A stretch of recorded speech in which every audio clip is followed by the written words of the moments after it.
স্বর্ণের বুড়ি 1.5 লাখ টাকা বুড়ি হয়ে থাকে, ওইটা যদি এক রত্তি বেচতে পারতে 780 টাকা কেজি করছে, এটা কেন বেচতে পারবো না?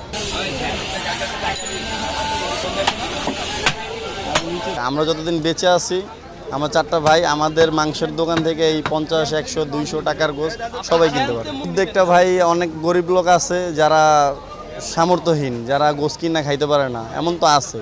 তারপরে কিছু স্টুডেন্ট আছে যারা মনে করেন হাফ কেজি গোশ কিনা রান্না করে রাখলে অর্ধেক গোশ আবার ফ্রিজে রাখা লাগবে। তো তাদের ফ্রিজ নেই, স্টুডেন্ট মানুষ, তারা কি করবে? ওই 200-100 টাকার গোশ নিল, রান্না করে খেয়ে ফেললো। তারপরে ব্যাচেলার যারা গ্রামে থেকে এসে ঢাকা থাকে, আমার মতে প্রত্যেকটা পণ্যই এই সিস্টেমে বেচা উচিত। প্রত্যেকটা পণ্য এটা যে চালু হোক, এটা যে শুরু হোক। একটা ক্রেতা যেন একটা দোকানে গিয়ে চায়া পায় যে আমার এই অল্প জিনিসটা অল্প লাগবে, অল্প দেন। অনেক দোকানদার অল্প জিনিস বেচতে চায় না।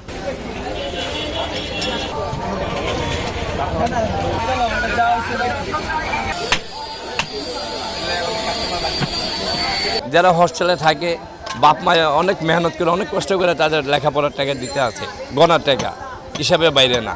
তারা যদি এখান থেকে আমার তো 100 টাকার গোশ নেওয়া, যে তারা দুইজনে খাইতে পারে, একজনে খাইতে পারে, তার বাপ মার উপরে পেশাটা কম পড়লো, টাকারও অবশ্যই লাগলো, তার বাপ মা কোনো পেশা পড়লো না, না আমার সন্তানের বুঝা চলতে আছে, টাকাটা বাঁচলো, একটু রাস্তায় আগাইতে পারলো।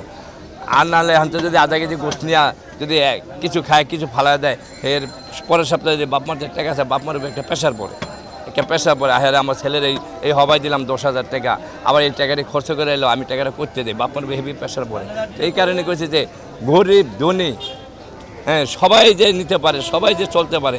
এই যে অনেক গোছের দাম, আমার তো আধা কেজি আমি গোছ নিয়ে খেলে আমার হিমছিম লাগে, আমি এটা বিক্রি করি, আমার তো হিমছিম লাগে, তো তাদের তো কেমন হিমছিম লাগবে? এটা উদ্দেশ্য করি লাগাইছে 100 টাকার, 50 টাকা, 150 টাকা, যার যতটুকু সামর্থ্য আমি ফিরে দিই না। কেন?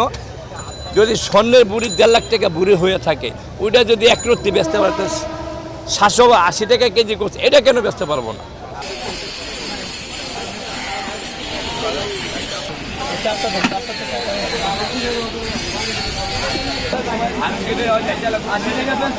আমরা রান্না করা মাংস গ্যারান্টি দিয়ে দেবো, রান্না করা মাংস আমরা ফেরত চেঞ্জ দিব, ঠিক আছে? এটা আমাদের 4 ভাইয়ের দায়িত্ব যে আমাদের একটা কাস্টমার একটা পণ্য নিল, পণ্যটা খারাপ হলো, ওটা আমরা চেঞ্জ দিব, ওটার দায়ভার ভর্তুকি সব আমাদের।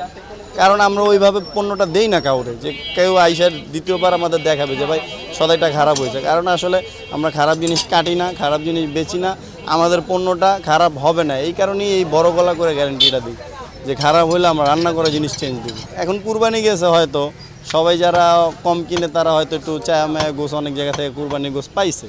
তো এখন হয়তো 1-2 জন যারা গোছ না চাইতে পারে, হাত না পাততে পারে, যাদের বাসায় বাচ্চারা খাবে, টাকা আছে অল্প, 200 টাকার গোছ নিয়ে গিয়ে খাওয়াই দিল, তো তারা আসে 2-1 জন, এখন 2-4 জন আসে।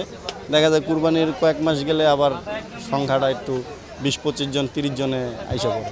আমাদের দোকানটা কারণ বাজার, কিচিন মার্কেট, কামারপট্টি, মায়ের দোয়া মাংস বিতান, সবাই গরিবের দোকান নাম হিসাবে চিনি।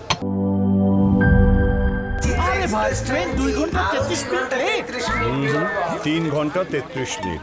শোনেন, আপনি একটা ডিস্টার্ব। আরো 4 ঘন্টা 33 মিনিট হবে। আরো 4 ঘন্টা, এটা কোনো কথা?